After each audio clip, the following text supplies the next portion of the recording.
Welcome to the GOODNITE Show, featuring your host, Jordan Geske.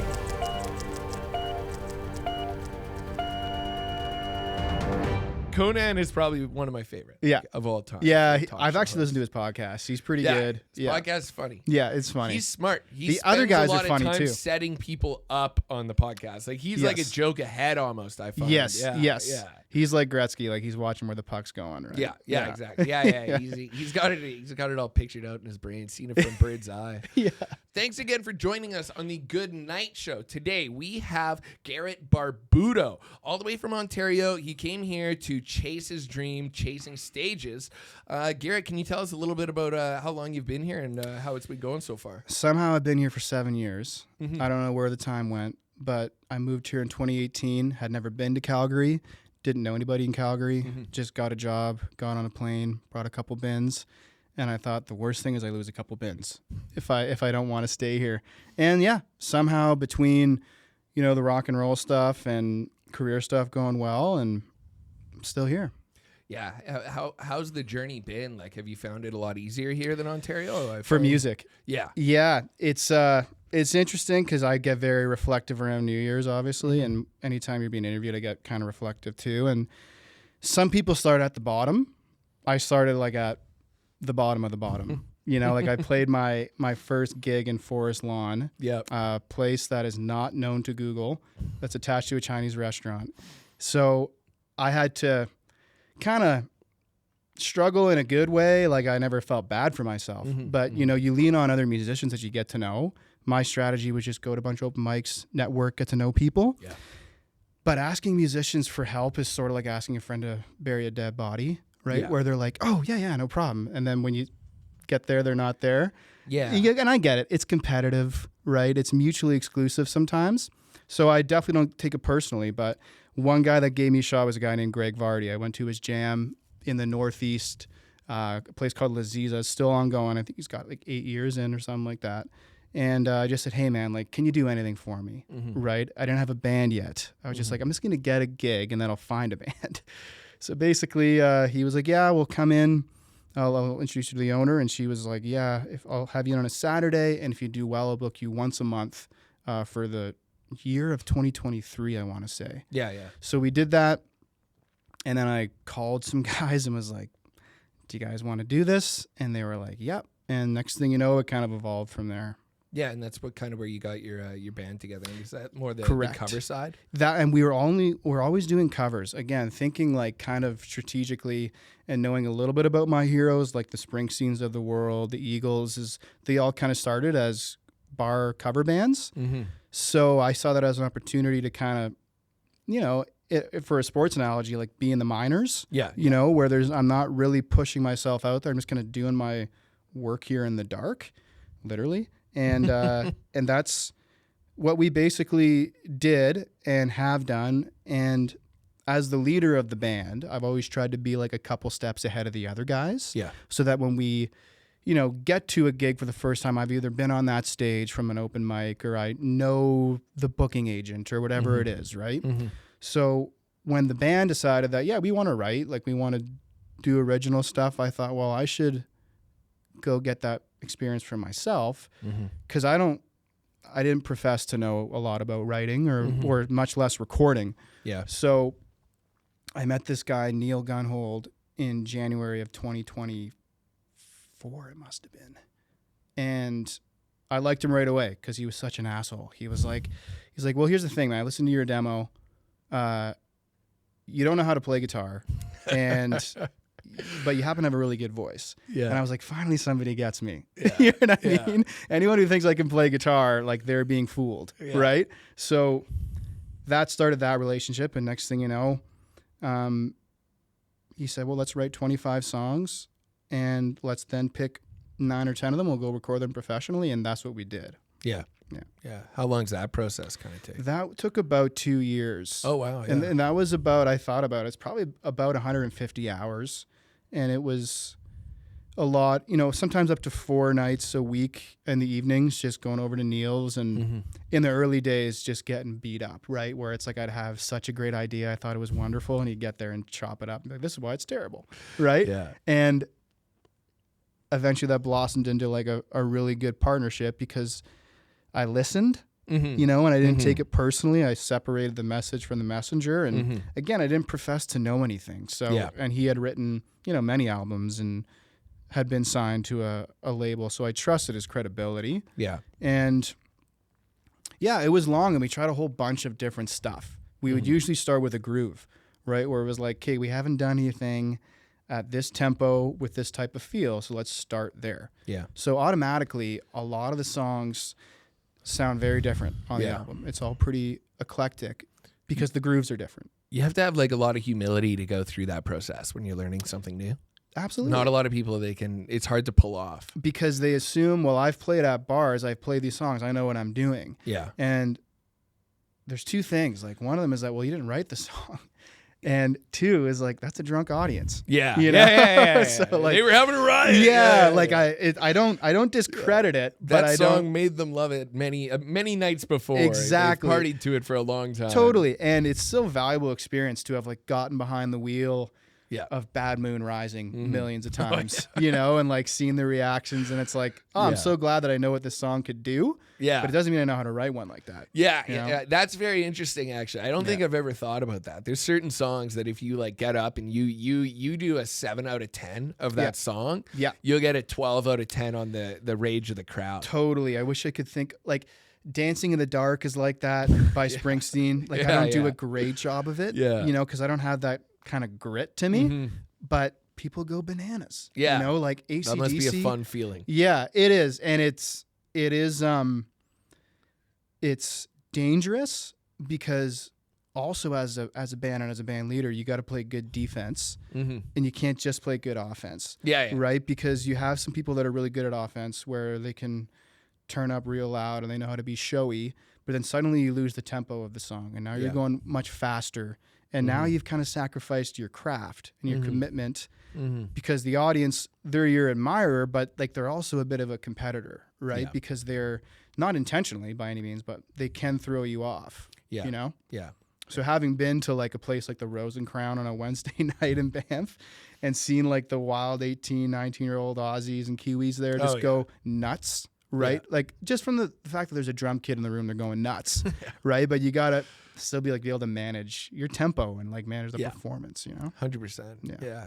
How did they translate? Like you'd already like spent your life kind of learning the guitar and singing. Yeah. And now you moved into like actually learning how to do the songwriting. Did it feel like you were starting like from square one? Like you had a whole new ballpark? Yes, it did. And it was exciting. For one, because it made music challenging again. I guess it was starting to feel a bit stale. And there's a lot of avenues you could have taken. You could say, well, Garrett, just learn harder songs. I'm like, I don't like hard songs. But what I learned from the process is like there's a lot of peers of mine, when you talk about writing, you know, they get a bit sheepish and they're like, oh, I don't really write, and for whatever reason. And I was certainly in that boat for a long time, somewhat intentionally, because I was focused on just learning how to play live, right, and deal with the crowd. But I've learned that you can take one step at a time, right? So a lot of people think if they sit down with an acoustic guitar and they can't write a song, that they can't write a song. But if you strip it down and just say, well, just start with a tempo. Right? That's why I brought my metronome today. That's my prop. I've had that since I was like 8 years old. And if you just set a metronome and then just try to write a melody, figure out the chords after, or don't figure out the chords at all, hopefully collaborate with somebody that could help you figure out the chords. Yeah. Right? And just one step at a time. Yeah, collaboration is pretty important in the whole entire industry. Hey? Yeah, and it is tough because people are hesitant to collaborate because they worry they're going to sacrifice their own individuality. Yeah. Which I totally get that. You probably have a lot of that same experience. Right? Like you have to delegate with what you're doing, right? Oh, yeah. And so you have that, like you have the nerves of like, well, a lot of this stuff's in my head. Yeah. Right? And I hope I can communicate it. I've come down to the point where like I read from many books and heard from many mentors, like the goal for me is like if somebody can do 80% of what I would expect of myself, Yeah. then that has to be 100% for what I expect of them. Yes. 80% from them. Yeah. Because I would work 16 hours a day getting it perfect, right? That's me. Yeah. Other people, they don't have that time, first of all. They have lives. Yeah. And you should have a life too if you can afford it. So, and the delegating is tough. It is really tough to give up a little bit of that individuality. But it's interesting because it's not just giving up individuality. It's also like, I think more in your world than mine, it might be the competitiveness might come into it as well, where somebody's like, I know some musicians who have like been featured on like platinum who have got like nothing from it. Right. And that was their, like, it wasn't even 15 minutes of fame. It wasn't even 15 seconds. It was like they were on a feature and nobody ever looked them up and it went huge. Yeah. And that's really interesting too, because there's like a fear of that, I feel. Yeah, there probably is. And I guess at the end of the day, like you were saying, you strive for perfection. Hopefully you settle for excellence. Yeah. You know, because all the songs that I wrote with Neil, most of them were pure collaborations. Mm-hmm. And the two takeaways for me is that, because that's what I started to figure out over time, was that if I didn't prepare myself for the session, then he was likely going to get his way.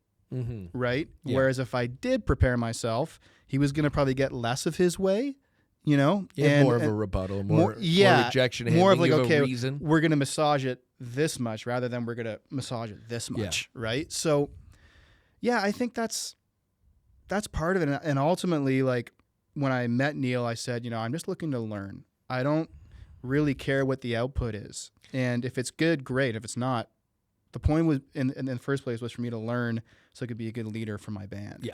You know? Yeah.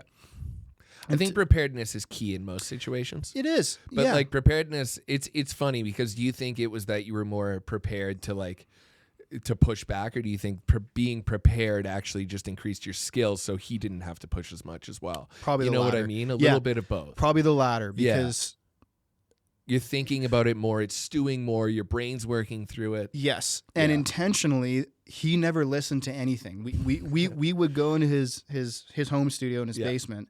He wouldn't listen to the track until we were back there. Yeah. Whereas I would go home and listen to it and drive around to it for days, right? And then go do the best I can. And that was good because his ears were fresh every time. Yeah. Right. So there's a bit of a method to it. You know? It's very interesting because I love graphic design, big graphic designer, and sometimes and my business partner and my employees can preach to it too. I'll sometimes spend like an hour on something, then I'll walk away for a week, and it's not because I don't want to work on it. It's because I'm like, I think this looks good. That's art. And I don't want to look at it. And I'll come back in a week and I'll rather be like, wow, that was the dumbest thing I've ever done. Yeah. Or, oh, it really is good. And then that's how I can work through it. Sometimes it's not a week. Sometimes it's 2 days that I take a break, work on it for a few hours, take a break, come back. And I'm like, okay, I had something there actually. I see what I had. Yeah. Other times I was like, I was out of my mind. I needed more coffee. Yeah. This guy has no skill whatsoever. But that's so amazing, man, to have like a relationship with yourself that way, right? It's like having a relationship with a man on the other side where it's like, oh, what did my guy last week think versus this week? It's sometimes because then it also depends on like just the sheer amount of time. Because if you sit with something for a long time, you might come back with, oh no, it is great. Oh no, it's not. Oh no, it is. You know, and like from the project, we wrote 25 songs, and I'll tell you, man, like I don't think any of them are truly, truly great. If I'm being honest, I don't think any of them are truly, truly good. I think some of them are quite good, but there's really only like 2, because we wrote 25, but of course we had probably 100 different parts or ideas, right? But we finished 25. And there's really only like 2 that Neil said no to that have stuck with me. Then I'm like, okay, well, those might be something. Might come back around. Right? And maybe they won't. Yeah. You know? Deluxe album. Yeah. Re-release. Yeah, exactly. Yeah. Isn't that how they do it these days? Oh, get the streams back. Get people back on the album. Let out 2 more songs. Double the streams. Just keep adding to it. Yeah, exactly. Yeah. No, that's really cool. That's interesting. Another thing too is like when you do work on something to that point where you think like, okay, this is good. It's like other people, they'll look past a lot of the imperfections that you see.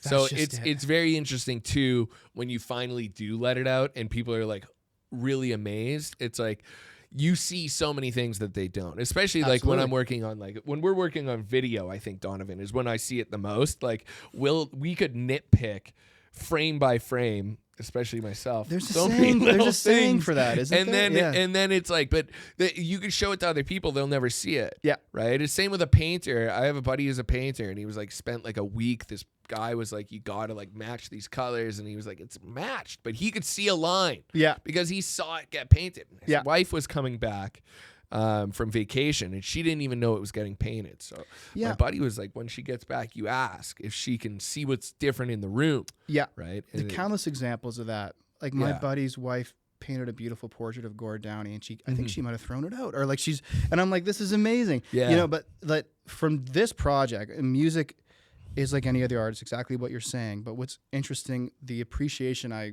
grew for music Mhm. in general. You know, like I've never been a big country guy, for instance. And after trying to write for a while, I began to realize that all music's pretty great. Yeah. It really is. Yeah. And I remember early days when I used to run around and do like 3 open mics a day.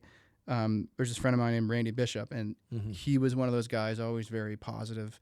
And he told me one time, he's like, you know, Garrett, I hear every single imperfection in the room. Mhm. I don't mind it. Yeah. And like just simply put like that, and I was like, that's rock and roll, man. Yeah. You know, Yeah. like just I hear it all. I don't mind it. It's hard You know? to do that for me. Yeah. Right. It is hard. It's not easy. Gotta fix all these things. Yeah. No, Yeah. that's cool. No, that's wicked. Yeah, So man. it's like the appreciation comes from the understanding of the process and the theory, right? And that any song is not easy to write. Yeah. You know, it's none of it is. There's no joy in writing. There's just joy in having written. Yeah, you know? yeah. I think I've It's- heard that a million yeah, times. it's like running. yeah, Yeah. yeah. Exactly. Yeah. Actually, that's exactly what it's like. Yeah, I so gotta that's- start running again.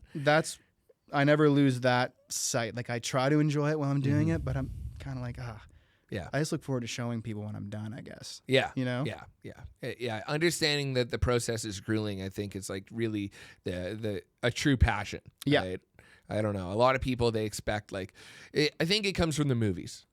Do what Yeah. you love, right? Yeah. No, it's like create what you love, but you got to do something shitty to create. Yes, absolutely. Yeah. You got to throw it all at the wall. Yeah, you know, yeah, and like, everything. And that's what with this project, we started again. Like we broke myself down and was like, well, you're doing these covers, but like let's just forget about that. Let's just try a bunch of different stuff. Like let's try soulful stuff. Like a song, "It's All Forgiven." That was one I wrote for my mom. That'll be on the album.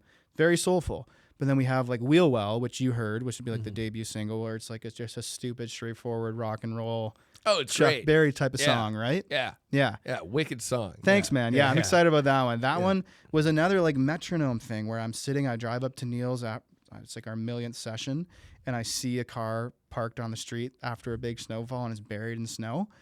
And I'm looking at it, I'm just going, and then I just said the first line out loud. Yeah. Right? And it's like, well, that's an idea. Went Yeah. inside, pitched it. Yeah, that's an idea. But Yeah. then you got to finish it too, right? Yeah. Yeah. And I That's remember when the journey starts. yeah, and then like the fun part is like as the writing went on and like you kind of run out of your initial ideas that you've had for years, it's like, well, what do I want to talk about? Like the concept of Canada as a country became like forward to me, and I really liked Mm-hmm. that exploration with Canada being such a young country and so ill-defined compared to like, you know, European countries that have been around for so long, right? Oh, yeah. And like we have so much of our, you know, of our nation is built on immigrant backs and, Oh, yeah. and stuff. Like I Yeah. just became really interested in that. Multicultural. Yeah. Yeah, and so when it came to writing like that song, I was like, I want to do a song about like just wintertime in Calgary. Yeah. You know, and that's yeah. kind of what it was about. Yeah, it's interesting to look at Calgary or Canada, and like it's our culture is very liquid. It's not Yeah. like in a solid state. I love that. Europe is like frozen in form. It's Yes. cemented, but Yeah. here it's like everything's changing all the time, and we're adapting. Yeah. Yeah, it's very interesting.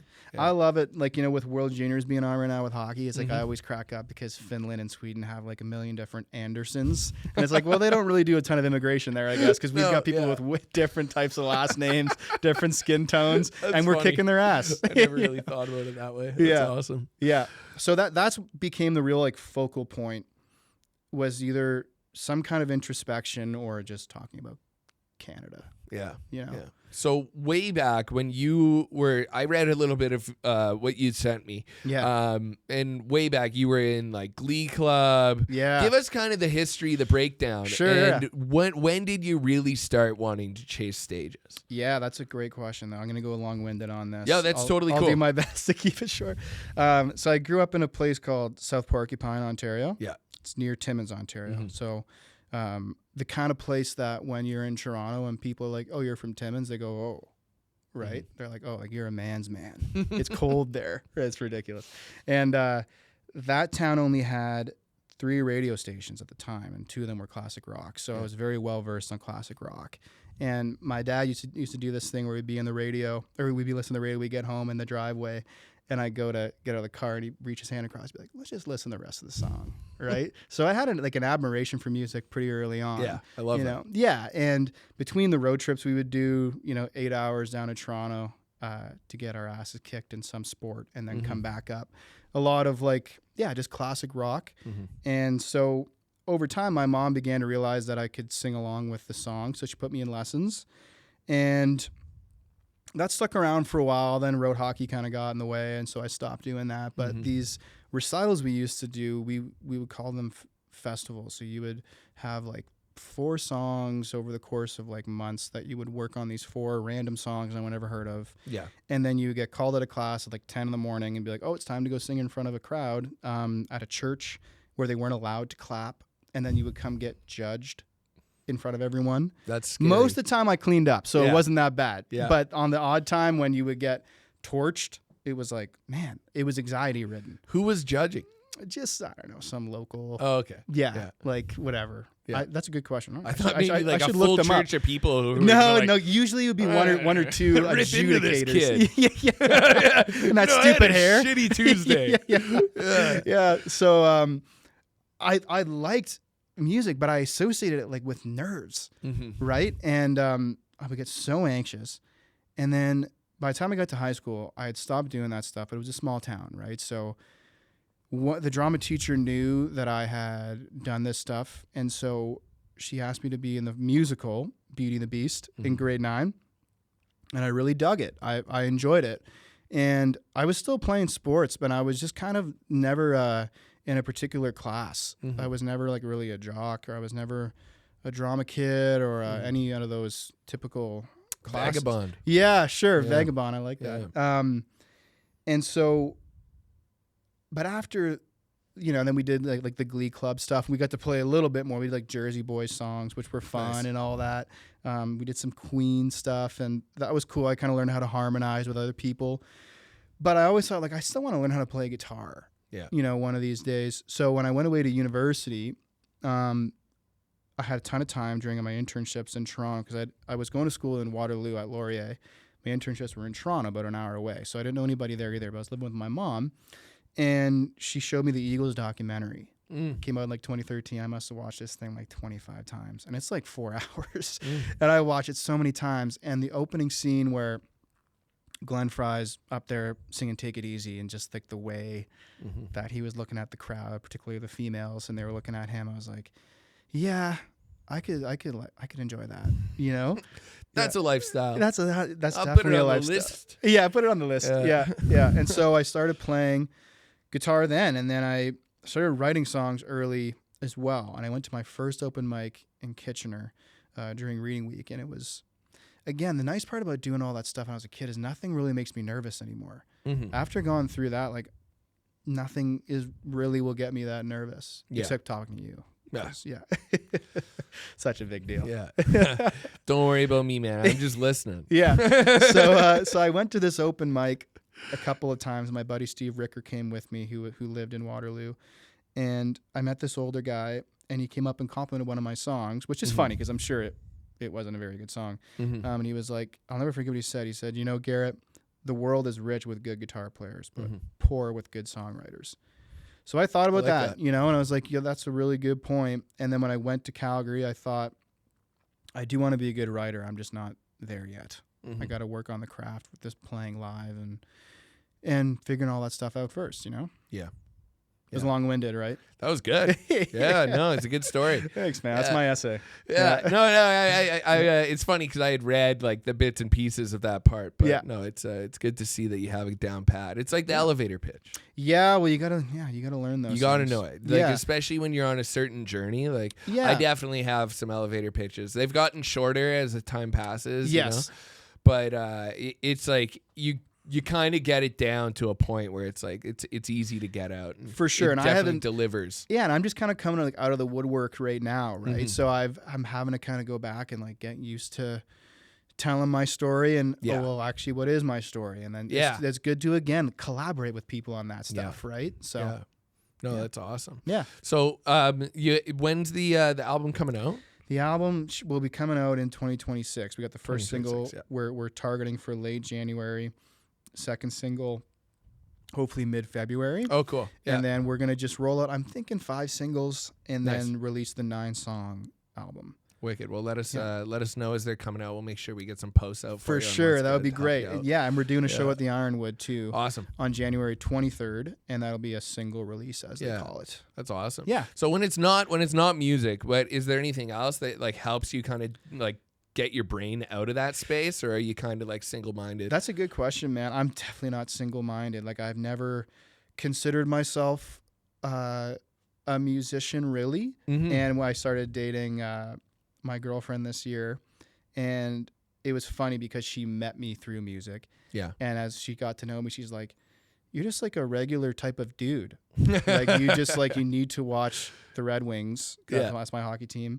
And you need to get out golfing." Mm-hmm. And it's just kind of strange. Yeah. And so I got tons of things to shut my mind off, because you do have to do that. Oh yeah, right? 100%. Yeah, you probably feel that too, right? Like, there's a million things you could be thinking. I also about. I fill my time with like a lot of different jobs as well. So it's I'm taking a few hats. So it's interesting. I'm always kind of bouncing between different things, or else I will get burnt out pretty hard. Yeah. I got ADHD too, so it's nice that I can bounce around to different things. Yeah. So it's like, I get on board of this. I'm gonna do a little bit of that. My business partner, You got to keep the wolves away. He kind of, I don't know if he hates it or loves it, but he's like, it's cool that you can handle all this, but also like fucking pay attention. But he's probably the type who is not ADHD then, right? No, he's we're well balanced. Yeah, that's great. Yeah, he definitely he's more manageable. Yeah. Yeah, he's not the type of guy who would even want to be on the podcast. You know what I mean? Okay, well, that's great, because you have one guy that is. It works perfect. No, we balance each other out very, very well. He's extremely disciplined. Yeah, okay. Right? And it's interesting because we're both extremely good at mainly the same stuff, right? Yes. But that's kind of where I was asking, is about that. Like, what do you focus on just music? Is there more? Because there's that two different types of people where it's like they kind of close off and they're like, this is my thing. Yes. Right? And they really push into there. And then there's the people who are like, no, this is like the thing, but I want to do other stuff. Right? Yeah. Well, that's a good point. I would say I'm somewhere in the middle, because I do have some other friends I've met who are musically talented, and I'm like, I wish you would dedicate more time to this, but they also want to go skiing. Yeah. Right? And I thought my 20s would be about getting good at something. Mm-hmm. That's what I set out to do in my 20s. And I thought maybe later parts of life I'd try to enjoy other things a little bit, you know? Yeah, that's fair. Yeah. Yeah. No, I taught myself some guitar during COVID. Personally. Okay. So, how'd that go? Are you still playing?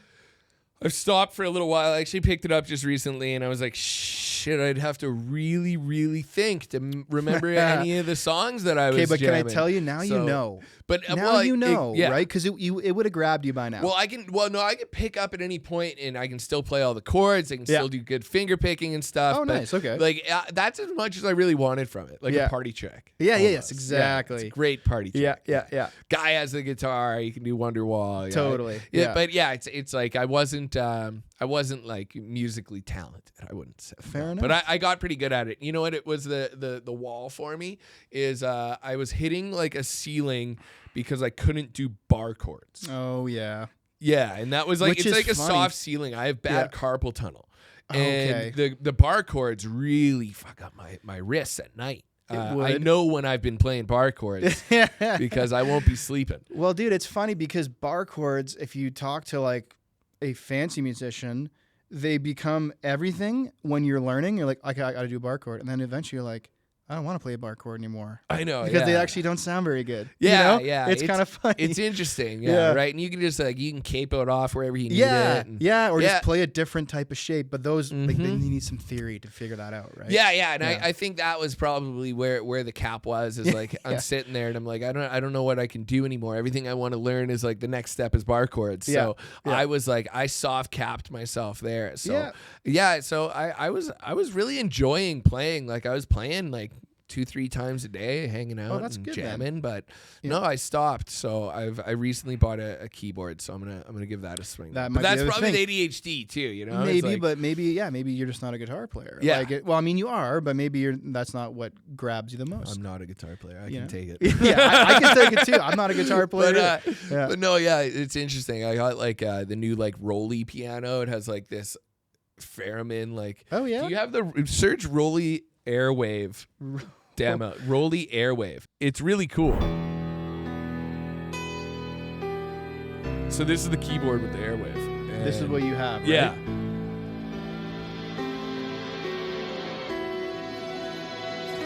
How cool is it? Look at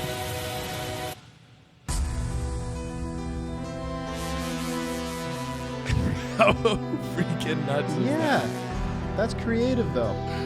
It's the coolest thing I've seen in a long time, and it's very intuitive. It's easy to do, and well, so the learn part is really intuitive as well. So the learning part is really cool. I've been so busy, I haven't really started it yet. I don't want to start it until I have a little bit more time. I'm having a kid, like I said, in like 2 weeks here, so I think I'll wait till a little bit into that. Yeah, before absolutely. I start learning, but this looks like it takes all of the things that I don't like about piano and that I do like about guitar into a piano, because what I've always liked, what I've liked about guitar is that, like Keith Richards used to say, like it's like holding a woman. It just feels right. Yeah, and it's true, because with a guitar, like you can sustain notes, you can bend them, you can wiggle them, you know. Whereas that was always my struggle with keys. It was like, oh well, no, like your melodies are your melodies, and if they're not good, they're not good. You know. No, this fixes that. You could be pretty bad and make it sound pretty good. That's what I just need. moving your hands around, it sounds pretty That's cool. unreal. Yeah. No, it's pretty cool. So cool. we'll see how that goes. See if I learn enough. I'll let you know. Yes, please do. So, no, it's pretty wicked. So what is your musical journey? Is it really stuck towards guitar yourself, or when it comes to instruments? Yeah, well, the voice is the music. I play guitar when I play with the Hot Pursuit, which is my main occupation as far as music's concerned. And I enjoy it. Like I enjoy going for a solo every now and then, but it's just like a lot to manage. Also trying to put on the show while worrying about my volume, worrying about my tone, worried about this particular pedal. Am I in tune? So with this other project, with the original stuff, because I've networked and like met a lot of musicians over the years, I decided I would try different players than the Hot Pursuit, because I know a lot of good ones, and I'm just gonna get people that are really good at their instruments and let them just play their instruments, including me. Right? So I'm going to play very little guitar. That's awesome. For this, and I think it'll be a new challenge, because now you're going to feel quite naked up there, and now you got to be a bit more extroverted and learn how to really work a room besides just playing free falling, right? Because that's the best way to work a room, or anything from the hip. So I think I'm looking forward to, like, it is like a bit of a new chapter. To sort of just be okay with not having to prove to the audience that you could play guitar, because that's always been a thing. Like that's why I needed to have a solo once a set, just so the audience knew the front man wasn't like a total karaoke singer. You know, and it's just an ego. Well, thing. you got some pipes. I don't think karaoke is more like they're usually not as talented. I shouldn't be so hard on myself. But, but yeah, that's like sort of like the new thing. But you just from going to jams, it's like, yeah, that guy's, I've been playing guitar long enough to know I'm not talented at guitar. Whereas I've met people around town where I'm like, that person's talented at that instrument. You know, like I remember there's a guy named Steve. I have a hard time with his last name. Amazing guitar player. You know, and not unlike a guy named Nick St. Clair who plays saxophone. The more drunk he gets, the better he gets. Yeah. Right? Which is kind of unreal. And after a while, I'm like, yeah, I'm okay to just like delegate again, right? Delegate that off and just let somebody else do it, you know? But a place like the Blues Can was great for that. There's a lot of like young players, people that could really play. But that's certainly not the jams I would like go to in the early days. Yeah, you know? that's fair. Yeah. I haven't been to the new Blues Can. It's great, man. Yeah. I just miss. saw they just like painted the whole building. Well, blue. finally, it looks took good. a long time, but It did. But they got it done. It looks great. Yeah. And it's a nice big stage. I gotta get down there. But I do miss the old one, and I remember when people heard it was closing, it obviously got really busy, right? And it was a particular Saturday, and I loved going down to the Blues Can and watching like white people dance to blues music. It's hilarious. But even just watch people like, I don't even try. Yeah, I don't even try either. I don't even try either because I know I can't do it. Tap my foot with this beer. And I respect the hell of people that do. Yeah. So I'm like hungover one day and I'm going down to this thrift store that this old friend of mine introduced me to. And oddly enough, I'm walking by the Blues Can and she's up on stage. And she's playing fiddle. I'm like, oh, it's so weird to see a fiddle at the Blues Can. But I'm like, cool. That's cool. I hadn't seen her in a few months. So I pop by and we have a beer. And there's this older woman. Again, it's packed there, right? And she's buying some merch. And it's taking quite a while because it's so busy. And I get to talking with her. I'm like, so what are you going to do when this place closes, right? And I'm waiting for like a, really emotional type of answer. She's like, probably go up back and smoke a joint. That was her answer, and I was like, I love this place. Yeah, that's great. Yeah, that's awesome. Yeah, that's awesome. I have a good one for you. See if you can answer this because we've asked it to everybody, and I think we always get the same three answers. If you had to like show Calgary music, like local musicians to like somebody who was coming here who'd never been here, could you choose 3 places that you would probably take them to listen to some live music? Yeah. Probably not going to be the ones that you've heard, though. Like I said, I'm not really... Yeah. I'm kind of on the margins, but one of them is called Big Al's. Okay, Big Al's. That's in Forest Lawn. Yeah, I do know Big Al's. You know Big Al's. So they've got a nice big stage there. They do a lot of country stuff. It just sounds good in there. Nice big stage, and people are up there dancing. That's wicked. They're there for the music. Another one would have been the old South Block. Remember when they had the basement? Yeah. And now it's like a speakeasy, which is a very I think new we've trend. got South Block before on here. Yeah, South Block, the old stage was really fun, and I remember one time we were playing there, and they had said, "Hey, can you start a half hour later? We got a bus coming in." And I was like, "Oh, great, sounds good." Yeah. So we get there, and there's this like pretty attractive woman that comes in after the first set, and she was like, "I think we should kiss," and I was like, "I think we should." Yeah. So we do, and I get on stage, and then I start observing everybody in this crowd. Yeah. And they were very clearly swingers. There was there was pockets of people making out with each other, including this girl. So I'm sitting there, I'm like, oh no, like she's probably made out with 5 different guys tonight. Anyway, South Block was fun. That was my favorite memory from South Block. Oh, that's good. That was a riot. I have to say the Ironwood too, man. Like the Ironwood I don't has know the like, Ironwood. Where's that? Shockingly, people don't know the Ironwood. It's in Inglewood. Okay. So it's right on 9th. That was the first open mic I ever went to. Yeah. And something Shout about out, the pull 'em energy. up, we'll do a Oh, thing. I love Ironwood, man. And I've only played there once, but we're playing there in a few weeks. And it's a good combination of like, it's gritty, but it's a music venue. Yeah. But having gone in there and like played an open mic, like people are there, they're listening, they're attentive, you know? So those probably like my top 3. I mean, I've played other bars like the Rose and Crown in Banff. Love that place. Also an unreal spot, but yeah. Yeah. Many bad decisions made at that Rose. That's all. That's how they built their business. Yeah, that's true. They're banking on me making some more bad decisions. Exactly. Yeah. Yeah, it's funny. Yeah. We were just out at in amp for my diaper party. Nice. I I was call going it to a ask if you're going to bastard do one of party. those. Yeah, you got to Yeah. do one of those. Yeah. I Yeah. call it a bastard party because I'm not married. So Aha. I had like a best bastard and Hell yeah. yeah. We got a good ring to recoined it. the whole thing. Yeah. So, yeah. People can use that. Yeah. Well. Yeah. No, I love the Rose and Crown. We just did a lot of drinking there during that time. So it was really fun. No, that's wicked. Yeah. So you have the singles coming out. You're probably gonna do 5 singles and then the album drop. I'm thinking. I mean, Yeah. we're talking with our team. So about half the album. Yeah, because Yeah. I talked to somebody on the from a radio station. They're like, well, why would? Because marketing people want you to do Yeah. every single. They call it a waterfall release, right?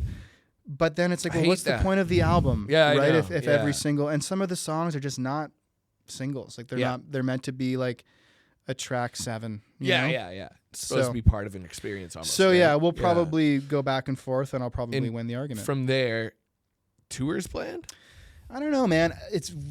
I'm glad you asked because I've never had much of a desire to tour because I have a really shitty immune system. I know that it. Would, I know that it would kill me. Yeah. Right, and that I that's wouldn't fair. last. But I want to be an artist for Calgary Mhm. mainly. Like that's Yeah. that's my main passion. But yeah, we'll probably end up doing a show in Red Deer. Yeah. Maybe Lethbridge. Berta tour. Yeah, like just Southern Alberta because it's like I Yeah. kind of owe it to myself. I spent enough time and money on these songs. Yeah. I should probably, but as you would know, like there's so much you could do online. Oh yeah. You know, huge, and yeah. I've never been. I'm certainly not savvy when it comes to online. Yeah. But You let us know what you need help with. And I we'll got point you in the right your number direction. Yeah. because I do think it's a valuable thing, and if you could have fun with it and embrace it, I might be into doing a bit of that rather than burning myself out. I'm probably not making a lot of money touring. you know? Yeah.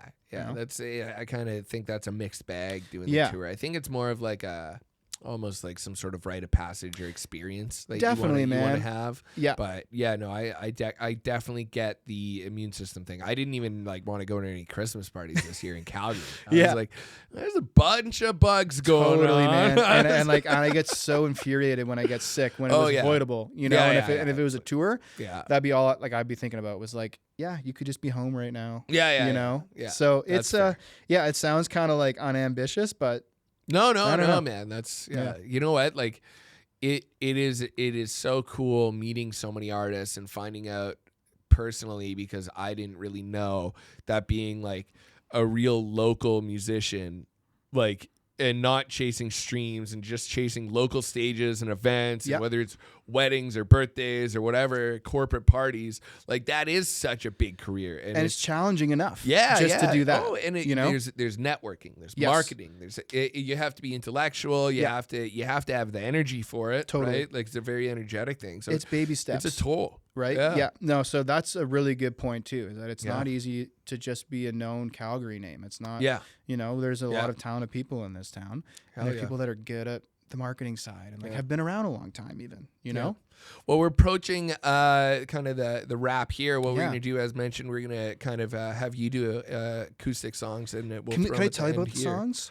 Sorry. Can I tell you about the songs? Yeah, let's before hear we it. do? That's what I was I'd going to love say. to tell you. Yeah. 100%. So the first one I'm gonna do is not gonna be on the album because we already had another ballad and it just seems stronger.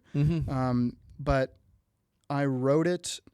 I wrote the music for it before the project began, and then it was the last song that we did because I kept it in my back pocket and I didn't know how to write the chorus. And then I wrote the chorus. Yeah. And I was like, well, if I'm going to do this, I'm going to make it a bit more introspective.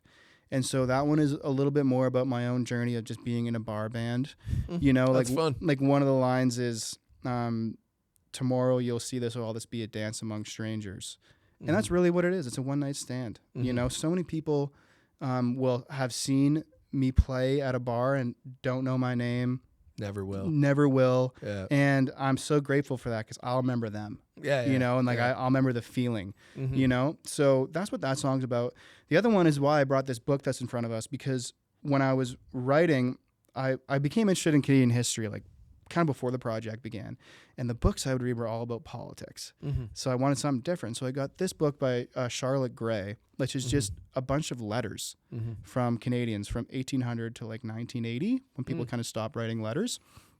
And so I learned about the Last Best West movement, which was a movement in the early 1800s where they're in Britain giving away land for free in the prairies if you would come over and farm the land. Holy. Right? So I thought that was a really cool hook, Last Best West.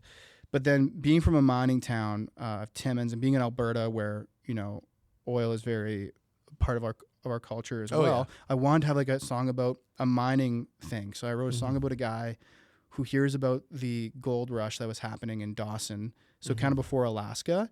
And it would have been at a time when Winnipeg was like the biggest city in Canada and Dawson was the second biggest. So I think that's a long time ago. And this guy is rushing to get up there in time before the railway finishes. Yeah. So he could have like an early advantage, right? And then he gets there and he finds out that it's not all what he thought it would be. And then he travels back. But I also thought it was an interesting thing to base another letter that I read, which was basically in Dawson around that time. They're having a huge issue with like illegal gambling, prostitution, and all this stuff that is like kind of not unlike a modern day Fort Mac. You know what I mean? And so this government official hasn't changed much. They actually gave up on stopping it. you just took the punchline. That's what it is. So this guy goes up, and again, 1800, and he writes back to the prime minister, look, you can shut this stuff down, but it's not going to make it any better. Yeah. You know, it's going to probably make it worse. Yeah. So I thought just that idea of like a necessary evil. Yeah. So one of the lines is better the devil that can dance than the one that can't. Yeah. Yeah. Right. So that's awesome. Yeah. So that's what the songs are about. Yeah. No, it's awesome to hear that how much you're putting into the thought behind the songs. Well, and that's the thing is like I tried to write. It's funny that I'm doing these songs because I tried, and again, that one also won't be on the album. Actually, I would love to put it out to any other artist who wants to record it because I'm not going to record it. It's kind of got a country feel. I'm not really a country guy. So is that the camera? That's you. If there's anybody else who wants to take this song from me, get a hold of me or get a hold of Jordan. Because I'm probably not going to record it. Oh, yeah. But I tried to just write stories, you know? Yeah. Oh, that's wicked. Now I'm actually excited. And then the third song. The third song will be on the album. Yeah. It should be our second single. It's called Bare in My Heart. And I wrote that one. I also went introspective, and I swear the other ones are not very introspective. But it's another look at the duality of being a man, right? Where you're probably really reflective right now because you're about to be a dad. Yeah, and you have it's a reflective time for sure. It is, and you have this side of being a man, which is really instilled into you as a kid about being tough and being strong. But then you're also fragile, and you have your own emotions to navigate. Yeah, and so. I was toying with the idea of just having a song that was, again, kind of about a bar band type of guy and dealing with, wanting to look strong and tough up there, but also being burnt out and being exhausted. Yeah. Right? So I thought, there's a bear in my heart and a bird in my soul.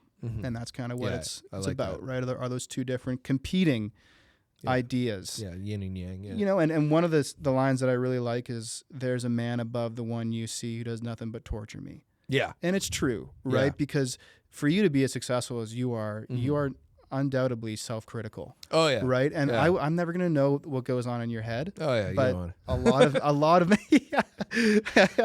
but a lot of men deal with that, man, where there's a lot of stuff going on upstairs that we have no idea. Right. And that's a big thing with like Movember and Men's Health. Absolutely. That, we've talked about on the show quite a bit as well, right? Yeah. And I'm critical about Movember because they don't donate here, right? They don't give much money to cancer research here in Alberta. Right. Right. But it's not just about the cancer research when it comes to like stuff like that. What they've done for men's health awareness is really big. Yeah. So it's interesting when you go into that. And it seems like a better world than it once was for men's health. But right. It's still like there's still generations of people who didn't have the men's health. Absolutely. I know there's like boomer guys out there who don't even think anxiety exists. Exactly. Yeah. And exactly. And at the end of the day, like our blood comes from theirs, so we can't be that different. Yeah. Exactly. And I know that I got hang-ups and I got insecurities. Yeah. And so the idea of just being okay with airing them out, like another line in the song is, I'm not my muscle, I'm not my money. Yeah. And like for a lot of men, that is what you are. Yeah. How much money it's you what make, it feels like. Right. Yeah. Or how muscular you are. Right. Yeah. And to try to put it out there, I hope that message gets across that you aren't those things. Right. But it's tough. It's tough for men. And like you said, at least we have a Northern Star, even if Movember is, you know, Yeah. maybe not doing as much logistically as it could. Yeah. At least we have something we could, I mean, like right away you brought it up, and that's great. Yeah, You know? it's huge. Yeah. It's like probably one of the biggest ones for men's health that you can think of that gets people donating. Yes, I'm just about like donate local. I'm with that too. I'm with that too. Yeah, it's an Australian organization, right? So that Right. money's mostly going back over there. Yeah, I guess that's fair. Yeah. Sadly. Sadly. Yeah. Okay, well, no, that's wicked. They sound awesome. I'm very excited. It's pretty cool to get a sneak peek at some stuff that won't be on the album as Yeah. well. And then for the third song, you will actually have a second person in here. I will. You want to give him a Introduce shout out as Aaron. well? Yeah, your other brother. So, Yeah. So I met Aaron. A big thing I do is I cold call. Mm-hmm. So I'll get somebody's number, and you're lucky I didn't have yours because I would have called you. I love cold calls. Yeah, Don't so cold call me. this other guy, this friend of mine, was like, "Well, you should call my friend. He plays guitar." So I called him out of the blue, and he's like, "Yeah, come over and jam on Wednesday." So I came over, and we co-wrote 2 of the songs from the project. One of them that's going to be on the album called "Show Me the Door." Mm-hmm. And Aaron, above all else, is a really good acoustic player. Mm-hmm. He's playing electric in my band for this project, and it's fun to see him kind of try to figure that out. Yeah, adjust. But being a guy who's a really good guitar player, doesn't sing. He just spends a lot of time at home by playing acoustically, finger picking, and stuff like that. So Aaron's just a really talented acoustic guitar player.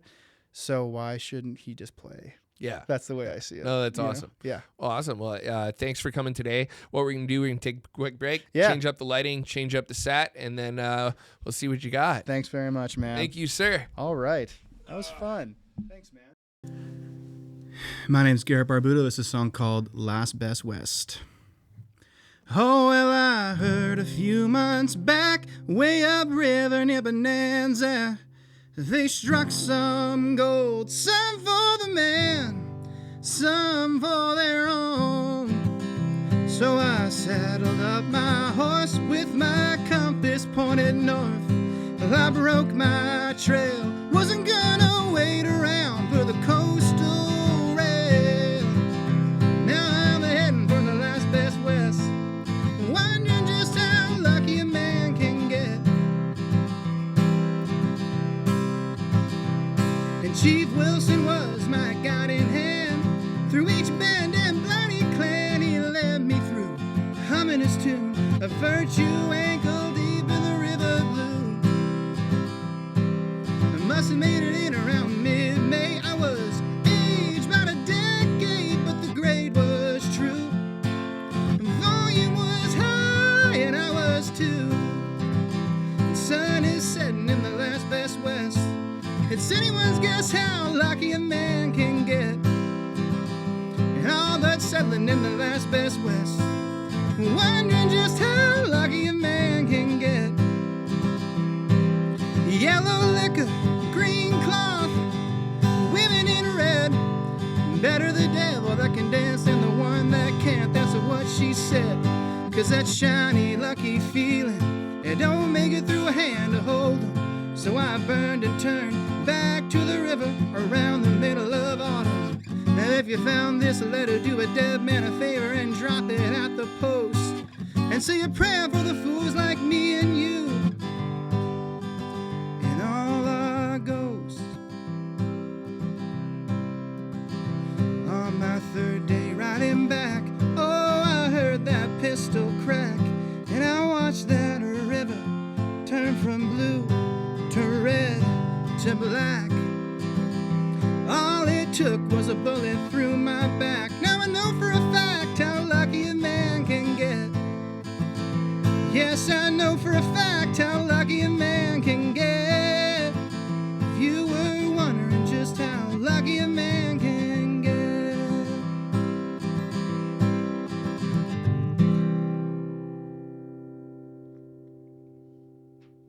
So he dies in the end. That's a sick fucking song.